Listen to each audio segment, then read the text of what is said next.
नमस्कार मेरे प्यारे दोस्तों।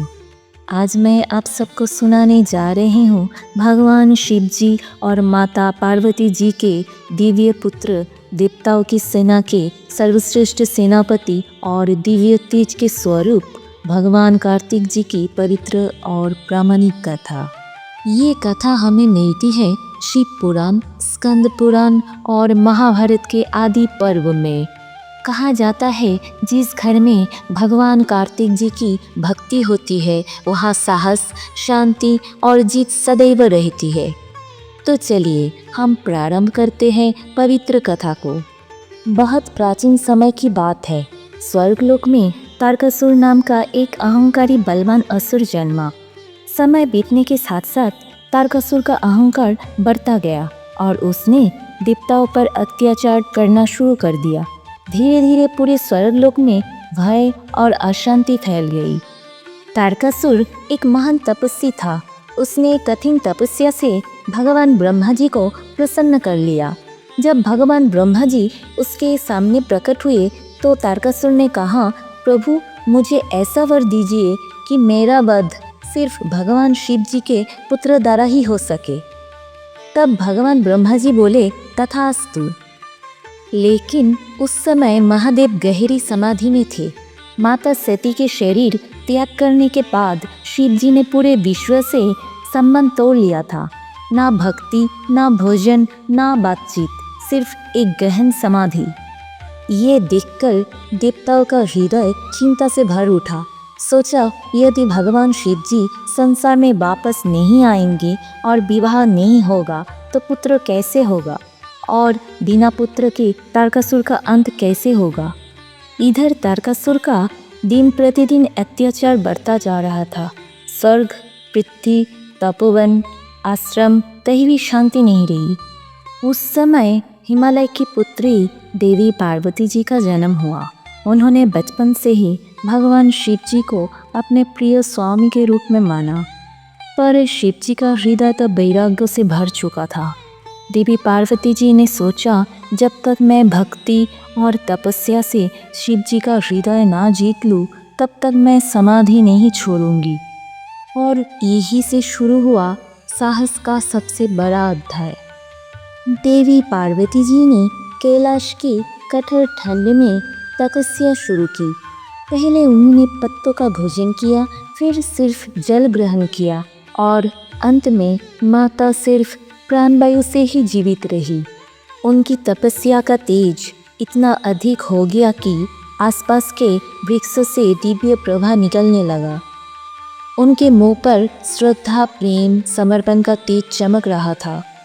देवताओं, ऋषियों, अप्सराओं सबने देखा कि पार्वती जी भक्ति का स्वरूप बन चुकी है। महादेव जो गहन समाधि में थे, उन्हें भी पार्वती जी की भक्ति की ऊर्जा अनुभव होने लगी। और एक दिन समय ने अपना रंग बदल दिया। फिर भगवान शिव जी ने समाधि से आंखें खोली। उनकी दृष्टि देवी पार्वती जी के चेहरे पर पड़ी। फिर उनका हृदय प्रेम से भर उठा। तो देवी पार्वती जी के आंचल में श्रद्धा, प्रेम, भक्ति और समर्पण का प्रकाश चमक उठा। फिर भगवान शिव जी मुस्कुराए और बोले, देवी आप ही मेरी अर्धांगिनी हो। और इस तरह भगवान शिव जी और देवी पार्वती जी का महादिव्य विवाह संपन्न हुआ। स्वर्ग और पृथ्वी दोनों जगह उत्सव की लहर हर तरफ छा गई। गंधर्वों ने गीत गाया, अप्सराओं ने नृत्य किया और आसमान फूलों की वर्षा से भर गया। ब्रह्मांड खुशियों से भर उठा। विवाह के बाद एक दिन भगवान शिव जी तपस्या में बैठे और उनकी दिव्य ऊर्जा तेज के रूप में प्रकट हुई। ये दिव्य तेज इतना प्रबल था कि इसे धारण करना किसी देव के बस की बात नहीं थी। इसीलिए अग्निदेव ने इस तेज को अपने हृदय में धारण किया। फिर धीरे धीरे ये दिव्य तेज और बढ़ता गया। फिर अग्निदेव ने इस दिव्य तेज को पवित्र गंगा जी को अर्पण कर दिया और गंगा जी ने इस दिव्य तेज अपनी धारा में प्रवाहित किया और वो दिव्य तेज सरवन नामक झील में पहुंच गया। उस झील के तट पर कृत्तिका नक्षत्र की 6 अधिष्ठात्री देवियाँ थी सत्या, नीता, स्वरूपा, बासु, अम्बा और सुनंदा सब देवियों की ममता से इस दिव्य तेज को 6 भागों में बांटकर एक बालीय रूप दिया, जो कार्तिक जी का जन्म रूप था। 6 कृतिका देवियों ने उनका पालन किया, इसी कारण उनका नाम पड़ा कार्तिकेय। दिव्य बालक के 6 मुख प्रकाशित हुए, इसलिए उन्हें सन्मुख और शरणन कहलाए।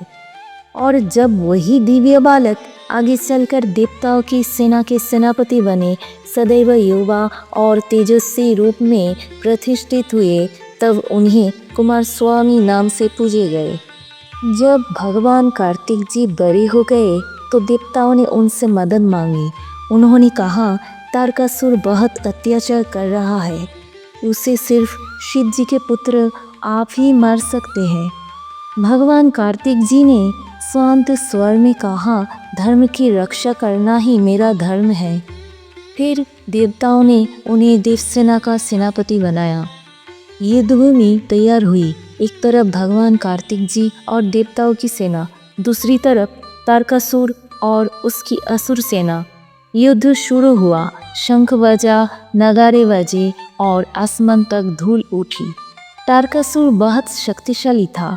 उसने बड़े बड़े अस्त्र चलाए, पर भगवान कार्तिक जी बिल्कुल शांत, ध्यान में स्थिर और निर्भय रहे। फिर कार्तिक जी ने अपने दिव्य भाला शक्तिवेल को हाथ में उठाया। ये भाला उन्हें माता पार्वती जी ने स्वयं प्रदान किया था। सही समय देखकर भगवान कार्तिक जी ने शक्तिवेल को बड़े बल से फेंका। फिर वो सीधे तारकासुर के हृदय पर गया। एक ही प्रहार में तारकासुर का अंत हो गया। युद्ध रुक गया। धरती ने राहत की सांस ली। देवताओं ने खुशी से जयकार की। यही से भगवान कार्तिक जी को देव के देवता और देवों के सेनापति के रूप में पूजे जाने लगे। भगवान कार्तिक जी साहस और शक्ति के देवता हैं। जब जीवन में डर, बाधा या मन का भ्रम बढ़ जाए, तब उनकी उपासना मन को हिम्मत और स्थिरता देती है। स्कंद पुराण में वर्णन है कि भगवान कार्तिक जी डर और नकारात्मकता विचारों को दूर करते हैं और युवाओं को सही निर्णय लेने की शक्ति प्रदान करते हैं। अग्नि पुराण में कहा गया है कि माता पिता यदि भगवान कार्तिक जी की पूजा करें तो संतान की रक्षा, आयु और सुख प्राप्त होते हैं। उन्हीं की शक्ति अस्त्र बेल का अर्थ है अंधकार पर प्रकाश की विजय और अज्ञान पर ज्ञान की चमक। इसलिए कार्तिक मास में भगवान कार्तिक जी की पूजा साहस, सुरक्षा, सफलता और उजाला पाने के लिए की जाती है।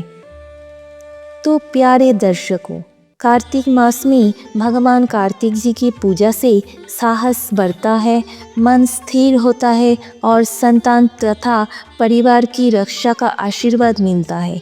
इसी भाव के साथ आज की कथा यही समाप्त होती है। अगर आपको ये पवित्र कथा पसंद आई हो तो वीडियो को लाइक करें, शेयर करें और हमारे चैनल ज्ञान भक्ति कथा को सब्सक्राइब ज़रूर करें। जय भगवान कार्तिक जी।